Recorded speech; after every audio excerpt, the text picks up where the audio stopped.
ఇక వరంగల్లో పోలింగ్ కు సంబంధించిన సమాచారాన్ని మా ప్రతినిధి రవికాంత్ మనకి లైవ్ లో అందిస్తారు. రవికాంత్, ఎట్లా జరిగింది పోలింగ్?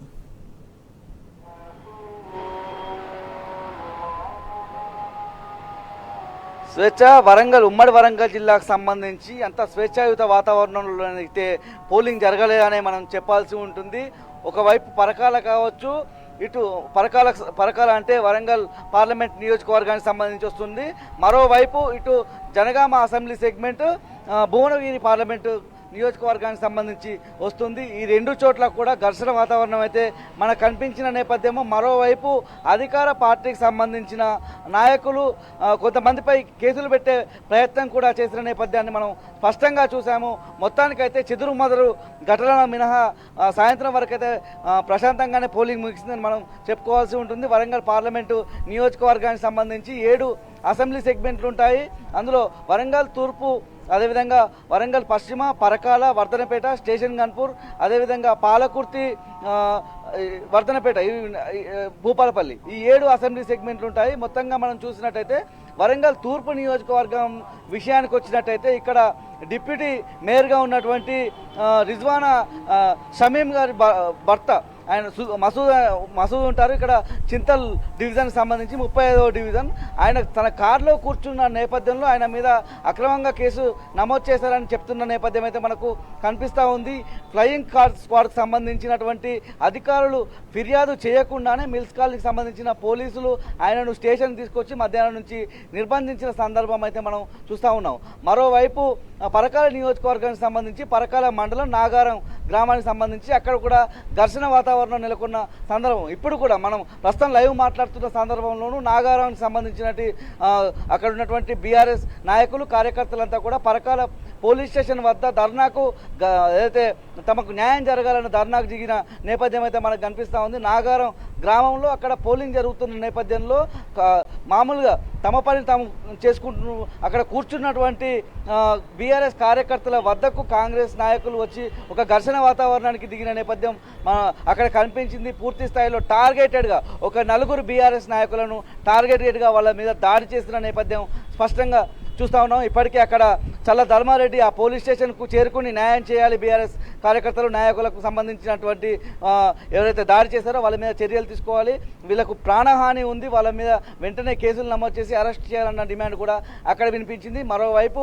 ఇటు పాలకుర్తి నియోజకవర్గానికి సంబంధించి ఝాన్సీ రెడ్డి ఎలాంటి ఆమెకు ఆ పోలింగ్ బూత్కు సంబంధించి ఓటు లేదు, అదేవిధంగా పోలింగ్ ఏజెంట్గా కూడా లేరు. ఆ నేపథ్యంలో ఆమె ఒక పోలింగ్ స్టేషన్కి వెళ్ళిన నేపథ్యంలో అక్కడ ఉన్నటువంటి ఓటర్లు కూడా తిరస్కరించి వెళ్ళగొట్టడంతో ఆమె నిరాశగా వెళ్ళిపోయిన నేపథ్యం కూడా మనం చూసాము. మరోవైపు పూర్తి స్థాయిలో ఇవాళ కాన్సన్ట్రేషన్ అంతా కూడా ఉమ్మడి వరంగల్ జిల్లాకు సంబంధించి భువనగిరి పార్లమెంట్ నియోజకవర్గం పరిధిలో ఉన్నటువంటి జనగామ సెగ్మెంట్ చెప్పుకోవాల్సి ఉంటుంది. ఇక్కడ ఘర్షణ వాతావరణం అయితే స్పష్టంగా చూసాము. ఇక్కడ జనగామ టౌన్లో ఉన్నటువంటి ధర్మకంచ కాలనీ అంటారు, ఈ కాలనీకి సంబంధించినటువంటి పోలింగ్ బూత్లో అక్కడే ఉన్నటువంటి ఎవరైతే కొమ్మూరు ప్రతాప్ రెడ్డి గత ఎన్నికల్లో ఎమ్మెల్యేగా పోటీ చేసి ఓడిపోయారు, ఆయన కొడుకు అక్కడ ఉన్నటువంటి పోలింగ్ స్టేషన్కి, అతనికి బూత్ ఏజెంట్ కాదు, అక్కడ ఉన్నటువంటి బూత్లో అతనికి ఓటు హక్కు కూడా లేదు, అయినప్పటికీ ఆయన లోపలికి వెళ్ళే ప్రయత్నం చేశారు. అక్కడ ఉన్నటువంటి ప్రశాంత్ వెళ్ళిన క్రమంలో అక్కడ ఉన్నటువంటి ప్రవీణ్ అనే బీఆర్కి సంబంధించిన ఏజెంట్ నిలదీయడం జరిగింది. మీరు ఎట్లా వస్తారని అడిగిన క్రమంలో ఆయన మీద కూడా దాడి చేసే ప్రయత్నం చేశారు. అక్కడ కూడా పూర్తి స్థాయిలో ఎమ్మెల్యేగా ఉన్నటువంటి పల్లా రాజేశ్వరరెడ్డి వెళ్ళి అక్కడ గొడవ సద్దుమనే విధంగా చేశారు. ముఖ్యంగా కార్యకర్తలకు అండగా నిలబడే విధంగా పోలీసులతో మాట్లాడిన సందర్భం మనం చూసాము. సిఓ కూడా ఆ విషయంలో స్పందించి ఎవరైనా బూత్కు సంబంధించినటువంటి ఓటర్లు కాని వారు ఎవరైతే ఉంటారో వాళ్ళతో పాటు ఏజెంట్లు కాని వాళ్ళు ఎవరైతే ఉంటారో ఆ 100 మీటర్ల పరిధిలోకి వస్తే వాళ్ళ మీద చర్యలు తప్పవని సంకేతం ఇచ్చిన తర్వాత అక్కడ సద్దుమణిగిన విషయం మనం చూస్తూ ఉన్నాం. మొత్తంగా చూస్తే చెదురుమదురు ఘటనల మినహా వరంగల్ కావచ్చు, అదేవిధంగా భువనగిరి పార్లమెంట్ సెగ్మెంట్కి సంబంధించి జనగామ అసెంబ్లీ నియోజకవర్గం, అదేవిధంగా మహబూబాబాద్ పార్లమెంట్ నియోజకవర్గంలోని అన్ని అసెంబ్లీ సెగ్మెంట్లలో చెదురుమదురు ఘటనల మినహా ప్రశాంతంగానే ఎన్నికలు పూర్తయ్యాయని చెప్పుకోవాల్సి ఉంటుంది. ఉమ్మడి వరంగల్ జిల్లాకు సంబంధించి ఇటు వరంగల్ పార్లమెంటు నియోజకవర్గానికి సంబంధించి పూర్తి స్థాయిలో ఏదైతే భూపాలపల్లి ఒక నియోజకవర్గం మినహా మిగతా అన్ని చోట్ల 6 గంటల వరకు అయితే ప్రశాంతంగానే ఎన్నికలు ముగిశాయి. అదేవిధంగా మహబూబాబాద్ సంబంధించి ఇటు నర్సంపేట కావచ్చు, అదేవిధంగా మహబూబాబాద్, డోర్నకల్ ఈ ఈ అసెంబ్లీ సెగ్మెంట్లు మినహా మిగతా అన్ని చోట్ల కూడా 4 గంటలకే పోలింగ్ ముగిసిన నేపథ్యము. అయితే 1809 పోలింగ్ స్టేషన్లో ఏదైతే మహబూబాబాద్ పార్లమెంట్ నియోజకవర్గానికి కేటాయించిన నేపథ్యము వాళ్ళంతా కూడా ఎక్కడైతే తమ డిస్ట్రిబ్యూషన్ జరిగిందో అక్కడికి చేరుకొని ఆ తర్వాత మహబూబాబాద్లో పట్టణంలో ఉన్నటువంటి సోషల్ వెల్ఫేర్ రెసిడెన్షియల్ స్కూల్ ఉంది, అక్కడ స్ట్రాంగ్ రూమ్ ఏర్పాటు చేసిన క్రమంలో అక్కడికి ప్రశాంతంగానే తరలి వెళ్ళారు. కట్టుదిట్టమైన భద్రత ఏర్పాటు చేసి అక్కడ మూడంచెల భద్రత కల్పిస్తున్న నేపథ్యం మనం చూస్తున్నాం. మరోవైపు వరంగల్ పార్లమెంట్ సెగ్మెంట్కు సంబంధించి చూసినట్టయితే 7 అసెంబ్లీ నియోజకవర్గాలకు సంబంధించినటువంటి ఈవీఎంలు అన్నీ కూడా ఏనుమాముల మార్కెట్కు చేరుకున్నాయి. అక్కడ స్ట్రాంగ్ రూమ్ ఉన్న క్రమంలో అక్కడ కట్టుదిట్టమైన భద్రత ఏర్పాటు చేసిన నేపథ్యం అయితే మనం చూసాము.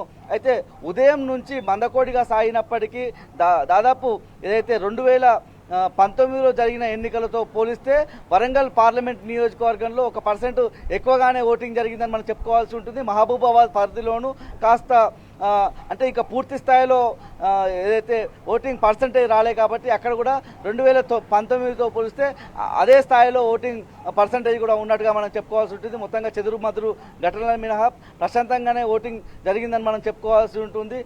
ఏదైతే వరంగల్ పార్లమెంట్ నియోజకవర్గానికి సంబంధించి 18 లక్షల పైచిలకు ఓటర్లు ఉన్న నేపథ్యం, అదేవిధంగా మహబూబాబాద్ పార్లమెంట్ నియోజకవర్గానికి సంబంధించి 15 లక్షల పైచిలకు ఓటర్లు ఉన్నట్టుగా మనం చూస్తూ ఉన్నాం. అయితే ఈసారి ముఖ్యంగా యువత పెద్ద ఎత్తున ఓటు హక్కు వినియోగించుకున్నారా అంటే లేదనే చెప్పాల్సి ఉంటుంది. యువత పెద్దగా పోలింగ్ స్టేషన్ల వద్దకు వచ్చి ఓటు హక్కు వినియోగించుకోలేరని చెప్పాల్సి ఉంటుంది. పూర్తి స్థాయిలో అధికారులు ఎంత చైతన్యపరిచినప్పటికీ పార్లమెంటు ఎన్నికల సందర్భంగా వాళ్ళకు సంబంధించి ఓటు హక్కు వినియోగించుకోలేరని చెప్పాలి. ముఖ్యంగా ఇక గ్రామీణ ప్రాంతాల్లోనైతే మనం స్పష్టంగా చూసాము.